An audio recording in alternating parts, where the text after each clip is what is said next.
काल की निरंतरता के 4078 दिन पूर्ण हो गए। इसके द्वारा श्रीमती इंदिरा गांधी जी के कार्यकाल के रिकॉर्ड को पीछे छोड़ते हुए जवाहरलाल नेहरू के बाद सबसे लंबे समय तक निरंतर प्रधानमंत्री के पद पर रहने का जन विश्वास, जन आशीर्वाद और राष्ट्र की निष्ठा से युक्त यह कार्यकाल का रिकॉर्ड बनाने में जो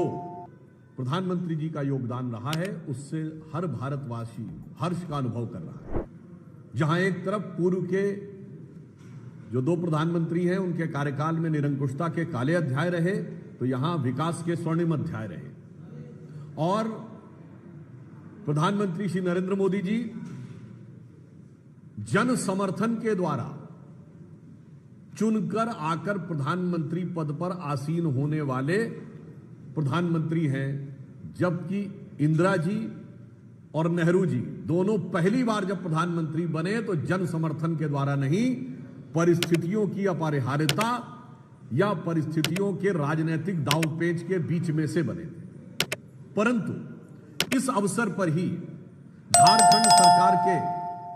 एक मंत्री अंसारी जी के द्वारा जिस प्रकार का विद्वेषपूर्ण, क्षुद्र और अवमानना से भरा हुआ बयान प्रधानमंत्री श्री नरेंद्र मोदी जी के बारे में किया गया है, वो एक बार फिर कांग्रेस के उसी घृणित मानसिकता को दर्शाता है कि देश के सर्वोच्च पद पर बैठे हुए एक चाय बनाने वाले के बेटे, जो लोकतंत्र के, भारत के विकास और विराट स्थिति के प्रतीक के रूप में बैठे हुए हैं, उनके बारे में उनके बचपन, उनकी पृष्ठभूमि और व्यवसाय को लेके इस प्रकार का घृणित कमेंट, ये उन्हीं कमेंट्स की श्रृंखला में से एक है जिसमें कभी मोदी जी की बोटी बोटी करने की बात, तो कभी कब्र खोदने की बात, कभी उनके ऊपर वर्ग, जाति, समुदाय के सूचक शब्दों के द्वारा अपमान करने का प्रयास किया जाता था। परंतु यह घटना सिर्फ एक अलग नहीं है, यह कांग्रेस की एक सुविचारित योजना का हिस्सा है, क्योंकि कांग्रेस के नेता प्रतिपक्ष श्री राहुल गांधी जी हमेशा से प्रधानमंत्री श्री नरेंद्र मोदी जी के बारे में बहुत अशोभनीय शाब्दिक लफाजी करने के आदतन हो चुके हैं, आदी हो चुके हैं, और यह उनकी गरिमा के तो प्रतिकूल है ही, भारत में संविधान की मर्यादा और राजनीति की मर्यादा को ध्वस्त करने का एक उदाहरण है। आज तालकटोरा स्टेडियम में राहुल गांधी जी द्वारा आदतन फितरतन जैसे बोला जाता है, उसी प्रकार की जो बातें बोली गई, उसके ऊपर हम स्पष्ट करना चाहते हैं। 4 पीढ़ियों तक भारत के पिछड़े वर्ग की आकांक्षाओं का हनन करने वाले, उसका दमन करने वाले कांग्रेस के इस प्रथम परिवार के सदस्य राहुल गांधी जी आज एक मुखौटा लगाकर अपनी चुनाव में हुई हार की खिसियाहट निकालना चाह रहे हैं। हम राहुल गांधी जी से पूछना चाहते हैं कि आज उन्होंने कहा कि विश्वविद्यालयों में कितने प्रोफेसर किस वर्ग के हैं, तो श्री राहुल गांधी जी ध्यानपूर्वक सुनिए। विश्वविद्यालय में प्रोफेसर बनने के लिए पहले व्यक्ति असिस्टेंट प्रोफेसर में सेलेक्ट होता है, फिर निश्चित समय के बाद वो एसोसिएट प्रोफेसर तक पहुंचता है, फिर निश्चित समय के बाद सिलेक्शन के द्वारा प्रोफेसर बनता है। ये कांग्रेस का अध्यक्ष पद नहीं है कि आप पैदा हुए और सीधे आपको ले जाकर बैठा दिया गया। मैं पूछना चाहता हूं, आज जो भी लोग हैं वो 15-20 साल पहले आए होंगे, वही बने होंगे। मैं विनम्रता और चुनौती से पूछता हूं, कांग्रेस बताएगी 2004 से 14 के बीच में इन्हीं विश्वविद्यालयों में कितने असिस्टेंट प्रोफेसर SC, ST और OBC के बनाए थे? मैं कांग्रेस से पूछना चाहता हूं कि आज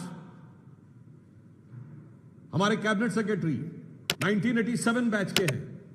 उस समय कांग्रेस की सरकार नहीं, राजीव गांधी जी की सरकार थी, राहुल गांधी जी आपके पिताश्री की सरकार थी। IAS में कितने OBC थे, कितने SC थे, कितने ST सेक्रेटरी थे? इसका जवाब दीजिए। और मैं आप सबसे पूछना चाहता हूं, और यह निश्चित रूप से कांग्रेस से पूछना चाहिए। 2014 मई में जब कांग्रेस की सरकार गई, कितने ओबीसी मिनिस्टर थे, कितने ओबीसी मंत्री थे बताएं। मेरा दावा है कि वो 4 भी नहीं बता सकते, क्योंकि 4 भी नहीं थे। आप उनसे पूछिएगा तो 2 के नाम भी नहीं बता सकते, क्योंकि शायद 2 भी नहीं थे। इसलिए दिखाई पड़ता है कि ये जिस विषय की बात करते हैं, ओबीसी के हक पर डाका डालने का काम कर्नाटक और तेलंगाना की सरकार अल्पसंख्यक समुदाय के लगभग सारे लोगों को पिछड़े वर्ग में शामिल करके करना चाह रही है। पश्चिम बंगाल की सरकार तो हिंदू समाज से ज्यादा मुस्लिम समाज की ओबीसी जातियां दिखाकर उनको ओबीसी में शामिल करना चाह रही है। तो इसलिए मैं साफ बात कहना चाहता हूं, कांग्रेस एक मुखौटा लगाकर खड़ी है। इस मुखौटे के पीछे का असली सच यह है कि बाबा साहब अंबेडकर ने जो पिछड़ों और एससी को आरक्षण का अधिकार दिया था, उस इबारतें बाबा साहब अंबेडकर को इस मुखौटे की आड़ में ये इमारतें शरिया में तब्दील करना चाह रहे हैं। इसलिए देश को और देश के प्रबुद्ध लोगों को इस विषय पर बहुत सतर्क, सावधान और इस षड्यंत्र के प्रति सचेत रहने की आवश्यकता है। मैं पुनः अपनी बात को रिपीट करता हूं। श्री राहुल गांधी जी अपने पिताजी के कार्यकाल के एससी, एसटी, ओबीसी आईएएस अधिकारियों की संख्या बताएं। मनमोहन सिंह जी और सोनिया जी के कार्यकाल में 2004 से 9 के बीच में कितने यूनिवर्सिटी में असिस्टेंट प्रोफेसर, एसोसिएट प्रोफेसर थे, उनकी संख्या बताएं। और अब यह बताएं कि मुस्लिम समाज की कितनी जातियों को उन्होंने ओबीसी में इंक्लूड क्यों करवाया है और इसके द्वारा वो किसके हक के ऊपर डाका डालने का प्रयास कर रहे हैं। धन्यवाद। बिंदु और कभी कभी क्या होता है कि जनता सत्य की परीक्षा करती है, मगर कभी कभी सच की परीक्षा स्वतः और स्वयं हो जाती है। आपने देखा होगा कि चुनाव के विषय को लेकर जिस प्रकार से कांग्रेस पार्टी, इंडी गठबंधन और विशेषकर श्री राहुल गांधी अनलगढ़ आरोप लगा रहे हैं, पहली बात तो ये इनकी मानसिकता को दर्शाता है कि आपातकाल के 50 साल हो गए मगर मानसिकता नहीं बदली। यदि इंदिरा जी कहती थी कि संवैधानिक संस्था की मान्यता इस आधार पर तय होगी कि मैं चुनाव में जीती या नहीं, तो आज राहुल गांधी कहते हैं कि चुनाव आयोग की मान्यता, प्रामाणिकता इस आधार पर तय होगी कि हम चुनाव जीते या नहीं। और आज महाराष्ट्र के चुनावों को लेकर जिस प्रकार से इन्होंने प्रलाप किया था, तो एआईसीसी के ही एक पूर्व सचिव जो 2018 से 24 के बीच में महाराष्ट्र के प्रभारी रहे, उन्होंने एक आर्टिकल में लिखा है, महाराष्ट्र की पराजय की विवेचना करते हुए लिखा है कि हम किसी अन्य को दोष नहीं दे सकते, कांग्रेस पार्टी और इंडी गठबंधन के अंदर की जो कमियां थी उसके कारण हम महाराष्ट्र हारे हैं। अतः राहुल गांधी जी का दावा, उन्हीं की पार्टी के नेता जो एआईसीसी के सेक्रेटरी रहे और महाराष्ट्र के इंचार्ज रहे, उनके यथार्थ के धरातल पर बिखरता नजर आता है। और दूसरा, महाराष्ट्र के बारे में तमाम अनाप शनाप बात करने वाले राहुल गांधी से मैं पूछना चाहता हूं, शिवसेना उबाटा ने तो कहा था कि उद्धव ठाकरे जी को प्रोजेक्ट न करने के कारण हार हुई। आज जरा इंडी गठबंधन ये स्पष्ट कर दे कि उद्धव ठाकरे जी का प्रोजेक्शन विषय था या अब जो 10 महीने के बाद राहुल गांधी जी को प्रीमोनिशन हुआ है, प्रीमोनिशन समझते ना, इल्हाम होना, अचानक कोई चीज उसको आभास होने लगना, वो उचित है। दोनों ही दृष्टियों से स्पष्ट है कि आज जब संसद का यह सत्र चल रहा है,